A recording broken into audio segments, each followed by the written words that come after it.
In the vibrant heart of Boise, Idaho, where farmers' markets and tech startups coexisted under the shadow of the Rocky Mountains, Mara Ellis was a figure easily overlooked. At 39, she was a lean woman with sun-faded blonde hair tied in a loose ponytail, her wardrobe a collection of thrift store finds, worn corduroys, a patched denim jacket, and scuffed sneakers. Mara worked as a part-time barista at a local coffee shop and cleaned offices at night, her hands calloused from years of labour. To Boise's growing crowd of affluent newcomers, she was just another face in the service industry, her life as plain as her clothes. They looked at her clothes and laughed. The crowd at the Boise downtown market would later recall, their voices heavy with regret. On a crisp Saturday morning in August, the market was alive with colour. Vendors selling artisanal cheeses, musicians strumming guitars, and families browsing under bright awnings. Mara was there, not as a shopper, but to deliver a tray of coffee samples from her shop, brew and bean, hoping to drum up business. She wore her usual corduroys and a faded t-shirt, her hazel eyes bright with a quiet intensity few noticed. As she navigated the crowd, balancing the tray, a group of well-dressed women, newcomers to Boise, their outfits screaming boutique chic, spotted her. One, a woman named Lauren Pierce, smirked and said, "Is she the help or just lost?" Her friends laughed, their voices cutting through the market's hum. Mara ignored them, focusing on her task, but Lauren wasn't done. She stepped in front of Mara, her designer sunglasses glinting. "You're spilling coffee," she said loudly, pointing to a non-existent drip. "Maybe stick to cleaning tables." The crowd nearby chuckled, some turning away, others watching with mild amusement. Mara's cheeks flushed, but her eyes remained steady, a storm brewing beneath their calm surface. She opened her mouth to respond, but before she could, Lauren's hand lashed out, slapping Mara across the face. The tray crashed to the ground, coffee cups shattering. "That's for being in the way," Lauren snapped, her voice dripping with disdain. The market fell silent, all eyes on Mara. "They looked at her clothes and laughed," a vendor later said, "but they should have looked at her eyes instead." Mara stood frozen, her cheeks stinging, but her gaze locked on Lauren, unflinching. She didn't cry or shout. Instead, she knelt, gathering the broken cups, her hands steady despite the humiliation.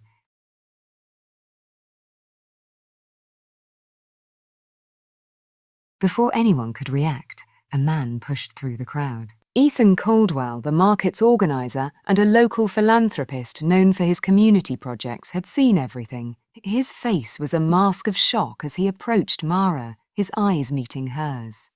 "Mara Ellis?" he said, his voice low but urgent. "Is that you?" Mara's eyes flickered with recognition, but she said nothing, her hands still clutching the shattered remains of the coffee cups. Ethan, a rugged man in his late 40s with a salt and pepper beard, knelt beside her, ignoring the crowd. "It's me, Ethan," he said, from the youth shelter. "Boys, 15 years ago." He turned to Lauren, his voice sharp. "You just slapped the woman who saved my daughter's life." The crowd gasped, Lauren's smirk vanishing. Ethan helped Mara to her feet, his hand gentle but firm. "Everyone, back off," he said, his authority silencing the murmurs. He led Mara to a nearby bench where she sat, her expression guarded but composed. Lauren hovered, her face pale, as the crowd waited for an explanation. Ethan faced them, his voice steady. "15 years ago, my daughter, Sophie, was a runaway. She ended up at a shelter here in Boise, lost and scared. Mara was a volunteer there, barely scraping by herself. She didn't just feed Sophie or give her a bed. She got her into a program, helped her get clean, and made sure she had a future. Sophie's a nurse now because of Mara." The market was silent, the weight of his words sinking in. Mara's eyes, which had held the crowd's attention, now softened, a flicker of pain beneath their strength. "I didn't do anything special," she said quietly. "I just helped where I could." Lauren stammered. I didn't know. I'm sorry." But Mara only nodded, her gaze distant. Ethan turned to the crowd. "Oh, This woman's been helping people her whole life, and you laughed at her clothes. You owe her more than an apology. Ethan's revelation sparked a firestorm of curiosity. By evening, local news outlets were covering the incident, with hashtags like #HashBoysHero trending online. Mara, uncomfortable with the attention, returned to Brew and Bean, where her co-workers peppered her with questions. "Why didn't you tell us you were some kind of saint?" asked Jenna, the shop's manager. Mara shrugged, wiping down the counter. "I'm not a saint, I just do what needs doing." But her past was more complex than she let on. Growing up in a trailer park on Boise's outskirts, Mara had lost her parents young, her mother to illness, her father to addiction. At 16, she'd been on her own, working odd jobs, while teaching herself through library books. So she'd volunteered at the shelter not for recognition, but because she saw herself in the kids there. Lost, but not hopeless. Her real talent, buried under years of survival, was her ability to connect people. At the shelter, she'd organised job fairs, tutored teens, and even fixed the plumbing when funds ran low. But after Sophie left, Mara faded into the background, content to live quietly, writing poetry in a worn journal, and helping neighbours in small, unseen ways. The market incident changed that.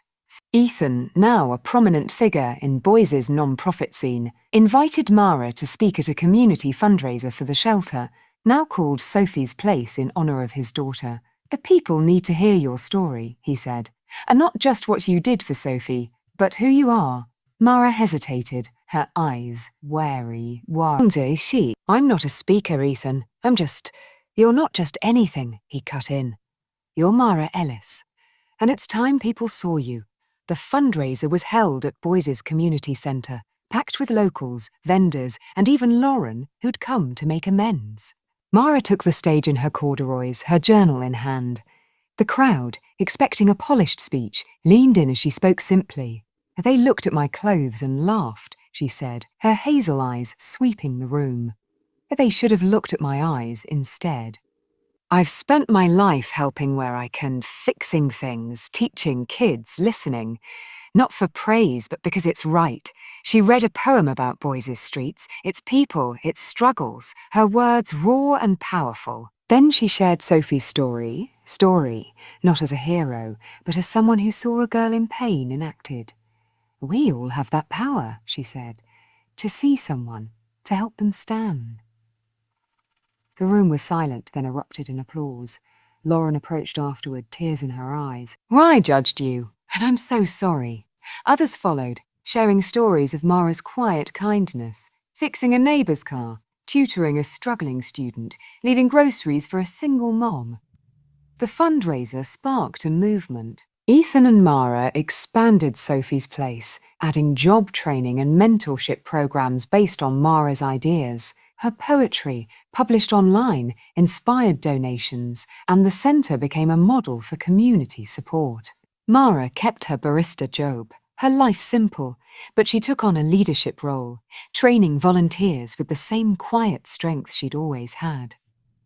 A quiet romance bloomed with Ethan, built on shared values and late-night talks about second chances. They didn't need grand gestures, just each other's company, a coffee shop booth, a shared dream. At Sophie's Place's second anniversary, Mara spoke to a crowd of hundreds. "They laughed at my clothes," she said, her eyes bright, "but they should have looked at my eyes. I'm no hero, just a woman who kept going. Together, we're building something bigger than any of us." The crowd stood silent, then roared. Mara Ellis, slapped in public, had delivered a comeback that shocked them all, a life of strength, seen at last. 2 years after the incident at the boys' downtown market, Mara Ellis's life had woven itself into the fabric of the city in ways she never imagined. Sophie's Place, the shelter and community centre she'd helped transform, was no longer just a local haven. It had become a beacon for Idaho's struggling communities, with new programs in Pocatello and Twin Falls. Mara's workshops, teaching teens to fix cars, helping single parents budget, and showing veterans how to rebuild, drew crowds, her practical wisdom a lifeline for those on the margins. Her poetry collection, Eyes of Endurance was now in libraries across the state, its raw verses quoted in community forums and school assemblies. Yet Mara remained unchanged, still pouring coffee at Brew and Bean, still cleaning offices at night, her corduroys and denim jacket as familiar as her hazel eyes, which carried a quiet fire few could ignore. They looked at her clothes and laughed. The regulars at Sophie's Place often said, recounting the market incident that had thrust Mara into the spotlight. They should have looked at her eyes instead. Those words had become a rallying cry in boys, a reminder of Mara's strength. But being seen, after a lifetime of invisibility, was a weight Mara hadn't anticipated.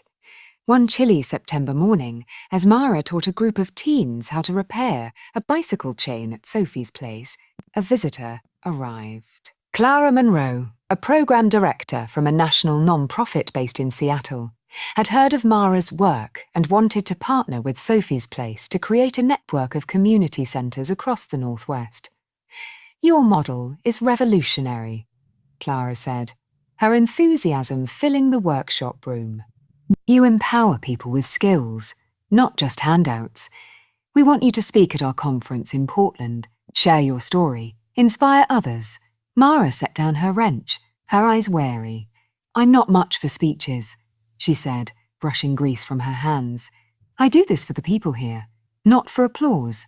Clara smiled, undeterred. "That's exactly why you're perfect for this. People need to hear from someone real, someone who's lived it." Ethan Caldwell, who'd been mentoring a young carpenter nearby, joined them, his salt and pepper beard catching the morning light. "Pretty. She's got a point, Mara," he said, his voice warm but firm.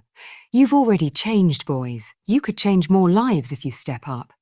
Mara's fingers tightened around her journal, tucked in her jacket pocket. She thought of the market, the sting of Lauren's slap, the silence when Ethan revealed her past. She'd faced judgment before and turned it into purpose. But a conference, with hundreds of strangers and polished professionals, felt like a leap into uncharted waters. Her eyes met Ethan's, his steady presence grounding her.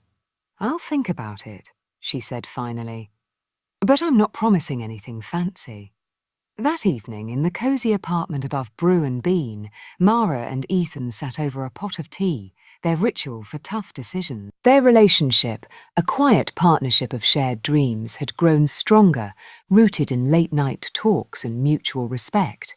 "What if I don't belong there?" Mara asked. Her journal opened to a half-written poem. "Those people, they're not like me. They've got degrees, suits, big ideas." Ethan leaned forward, his hand brushing hers. "You've got something better, heart. You saved Sophie, you built this centre, you keep going no matter what. That's what they need to see." Mara's eyes softened, a flicker of her old fire returning. She remembered her childhood in Boyce's trailer park, the nights spent teaching herself from library books, the kids at the shelter who looked to her for hope.